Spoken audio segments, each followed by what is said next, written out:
example, designing a battery system that will be AC coupled to a solar system. So how do you go about doing that in V4? Here's the scenario description. An existing solar PV facility, let's call it San Diego Solar, is constantly curtailing or clipping energy during the spring due to interconnection limit of 75 megawatts. We seek to design a BESS system to do the following. Basically, charge from solar when solar power is exceeding the interconnection limit of 75 megawatt.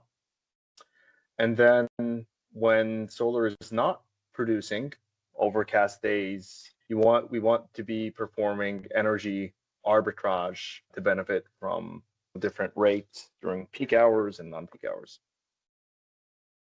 All right, so go ahead and switch screens here.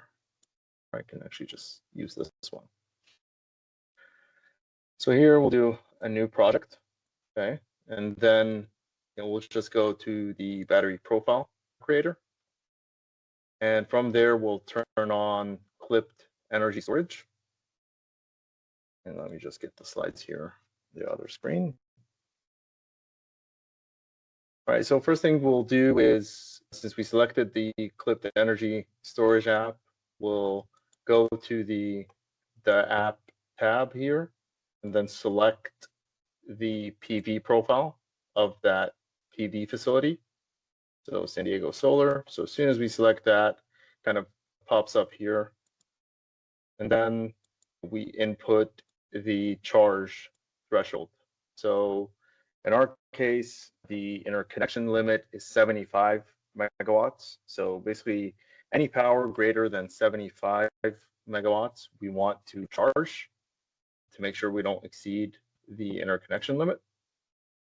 And for the charge power ratio, we want to be at 100%. So 100% of the power that is greater than 75 megawatts will want to charge that. All right, now let's go to the global user inputs, or global inputs rather. And we'll use the equalize daily discharge and charge energy function. And what this function does is, on a daily basis, it looks at the energy that was charged from the solar in this app, okay? And it just counteracts that amount of energy in the time you specify. So for us, we're just going to specify that, all right, any energy you collect from the solar facility, right, discharge that between 5 p.m. to 11 p.m. Okay. And then for the discharge charge ratio, we'll just set that to 85%. Now this ratio just mostly corresponds to what you expect your round trip efficiency to be. Obviously, any energy storage system is not 100% efficient, so you should expect to discharge less than what you charge. So here we're setting it to 85%. Right, and then after that, we come here. Here we specify the number of days, so we're going to do 365 days. And then we'll click run.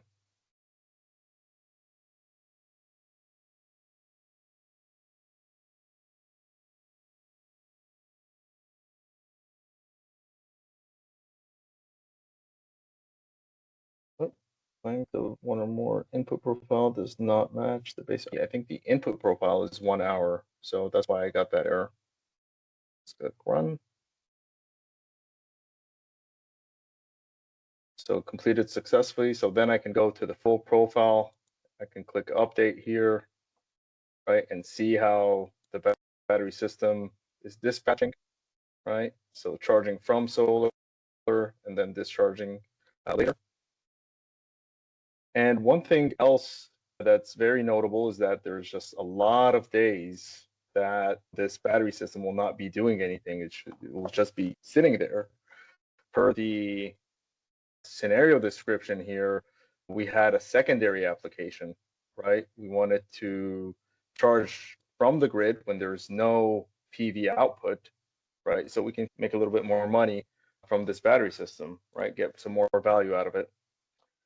So then how do we do that? How do we specify that if there isn't any solar output, let's charge from the grid? So the way we do that is adding another application here, schedule. And something that I did not fully clarify is that we're running in priority mode. So when I add different apps here, they just get added to this priority list, and I can shift these different applications so that I prioritize ones versus the other. So here, my top priority is clipped energy storage, because I want to prioritize that. And second priority here is schedule. Then I can turn off these others that are not needed. So that basically means when power is needed to charge from solar, it'll prioritize that over energy arbitrage, which is the schedule app here. So here we'll set the charge schedule. But before we do that, let's look at the power of the system we designed, right? So if we go to interval data here and select, oh, I think I didn't have this on. Let me turn this off and turn on this, hit run again.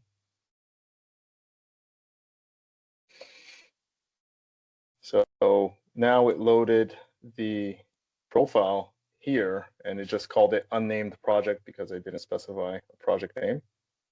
And now I can see the distribution of power set points and energy set points here, right, in the 24-hour profile, when the system is going to be charging, when it's going to be discharging.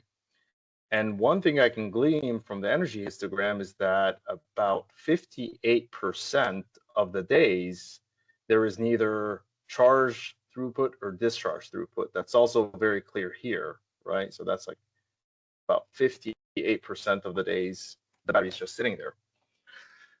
But additionally, from these plots, I can specify what's going to be the power capacity of my system, right? So here, since the primary use case of this BESS is to charge from solar to make use of the energy, I want to focus on the power histogram here, and specifically on the charge side. So here I can see if I'm at 20 megawatts, I'm going to be covering all the charge power set points. And then if I go to the energy histogram, again, focusing on the charge side, I see that if I'm at 80 megawatt hours, I'm covering about 96%. If you look at the bottom right there, I'm covering 96% of the days.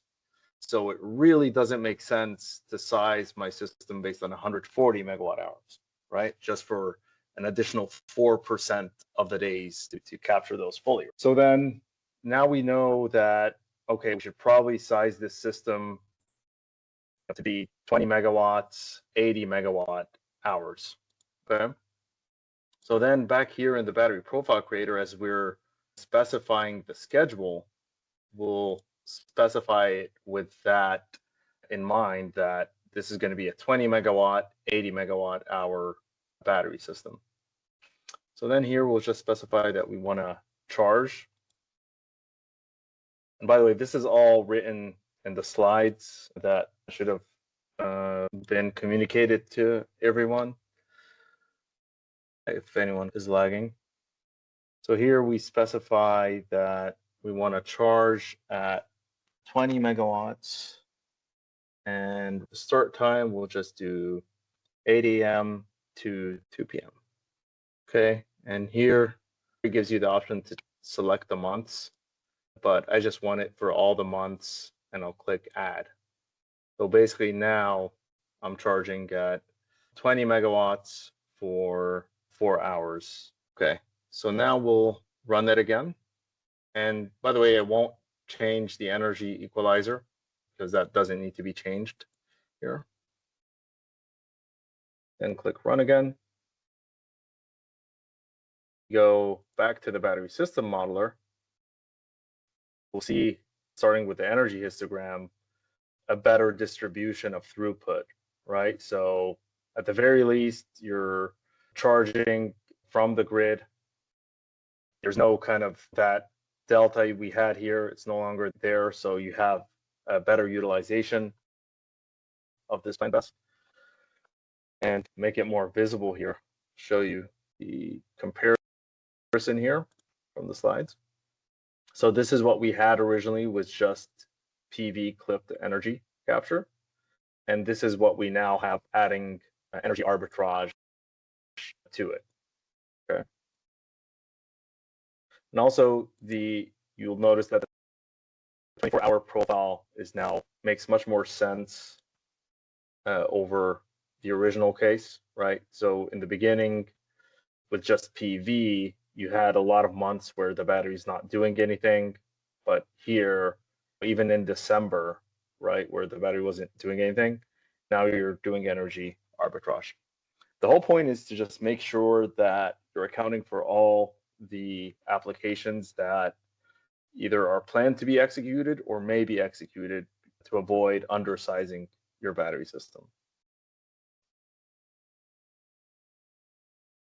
So now I can come here to get into the design portion of the BESS.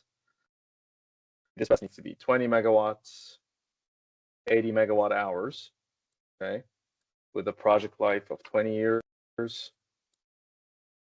And we'll keep the auxiliary source from the POI, and the interconnection will keep it D-tied, because this is a really important point.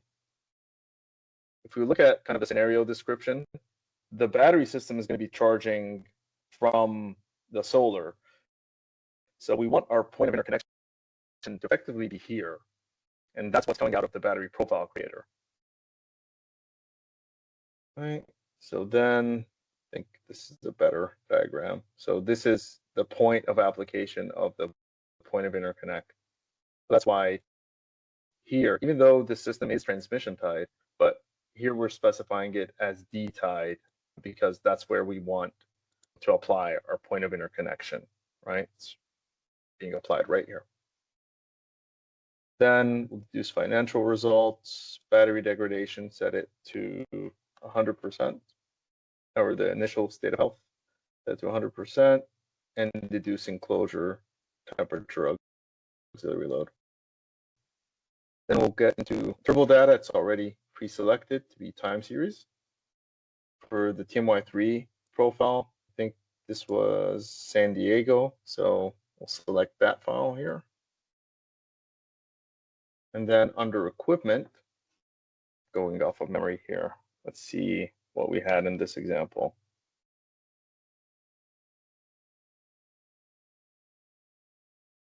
Right. For the inverter model, we're using SMA Sunny Central 2750. Okay. And then for the enclosure, we'll use air-cooled steel enclosure. And now as soon as I input that enclosure, you see the auto size project button has come on. So then I can click that, then click OK. And then it'll automatically start sizing my project. Now let's look at the message here. Auto size project could not find an appropriate value for number of modules per rack. Try changing the battery or inverter models to allow better compatibility.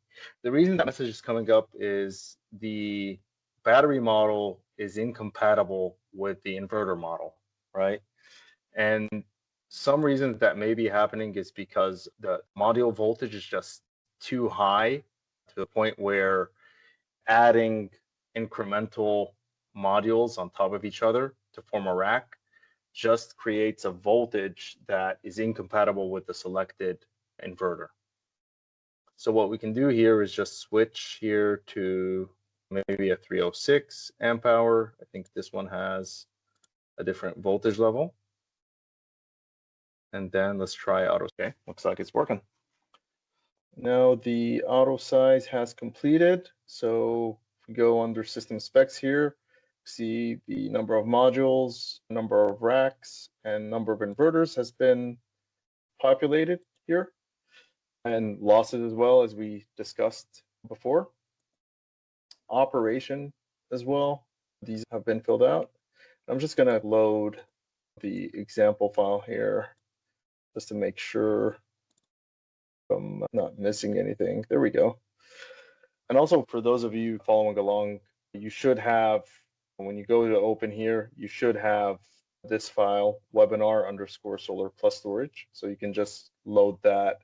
It'll populate all the information I just populated here. All right, so now under financial tab, we selected generic lithium LFP. This one doesn't have the ITC in it. So we'll deduce cost and then selected all the cost components under here. Then click run.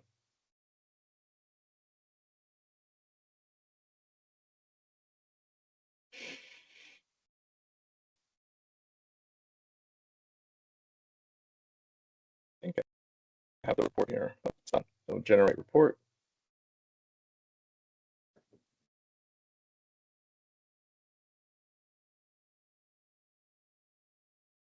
Right, and now we have the report. The first thing is the achievement. See, we're at 95%, and that kind of aligns with our design, right? Our charge throughput is at 95% achievement, because remember, when we were looking at the energy histogram, we saw that, okay, we don't really need to go to 140 or 150 megawatt hours. We can cover about 96 or 95% by just being at 80. So that totally aligns with what we were shooting for here. And then the other thing we want to look at is the state of charge, right?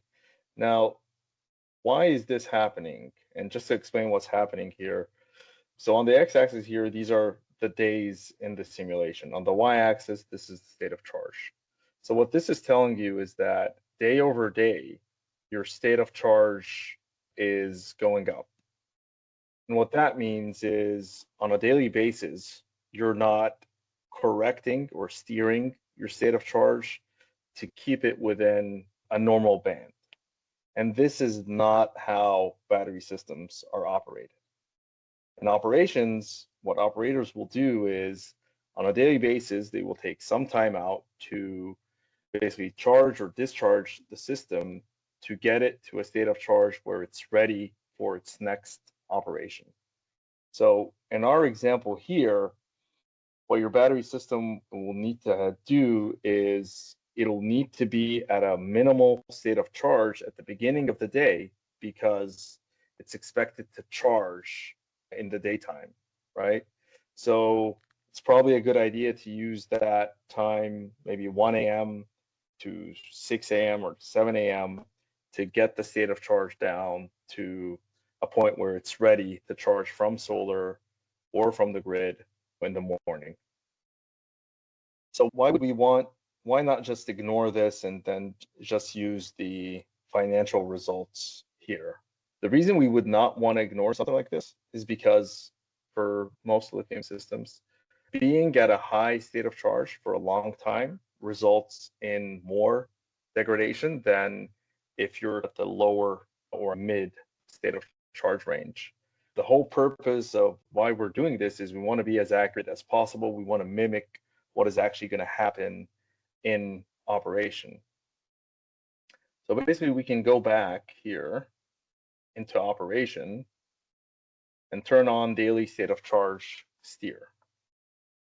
And the way we can set it up is we'll set up to a state of charge target of 15% and at 20 megawatts between 1 a.m. to 5 a.m.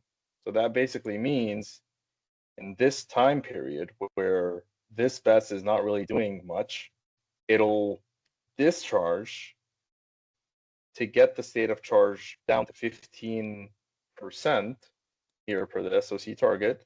So it's ready to charge from the solar and then discharge that energy later. Okay. So right now with the current design, the size of the battery system we need is about 48 megawatt hours, right? Let's see, once we auto size again, this time with daily state of charge on, what difference we're going to have.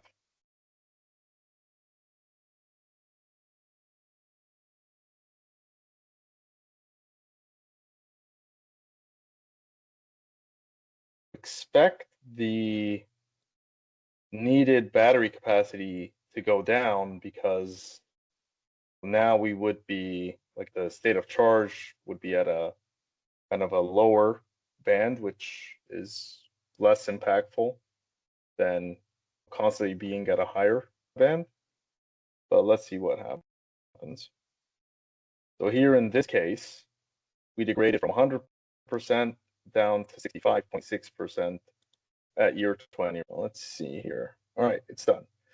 So if we look at the messages in the status log, we can see that the number of battery modules per rack was automatically changed from 4 to 4, so no change there. And the number of inverters was 20 and is still 20. And that makes sense because we didn't change any power requirement. But the number of battery racks per inverter changed from 40 to 38. Okay. And that's mainly because now we have less degradation, so we need less battery capacity up front for this project. So now let's run this, and we can look at both reports and see the report.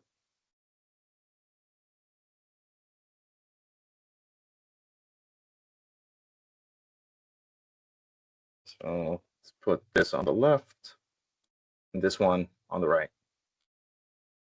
Okay, so the one on the right is without state of charge steering. The one on the left is with state of charge steering. So let's look at the degradation table here.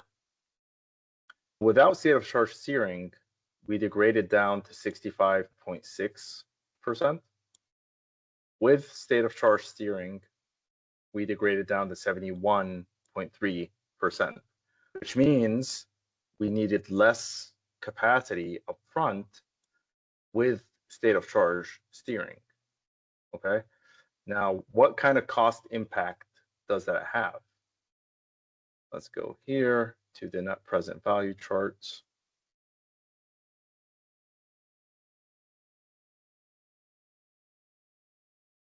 I think we need to look at the table for this one. So product cost here, we're at 39.6 million. Here, we're at 37.8. So little over kind of 1 million in savings or so. That's just from correctly assuming how the battery system is going to be dispatched. Now, let's look at the actual state of charge chart that really started. One is without state of charge steering. So you can see here day over day, your state of charge band is shooting up, right? But here, you're more consistent. You're hovering around the bottom kind of state of charge band on a daily basis, correcting to 15%, which kind of is more in line with normal kind of practices for operating BESS systems. Okay, so that was a lot, and there's a couple of other charts here. Probably would have been easier for me to show. Thank you all for your attention.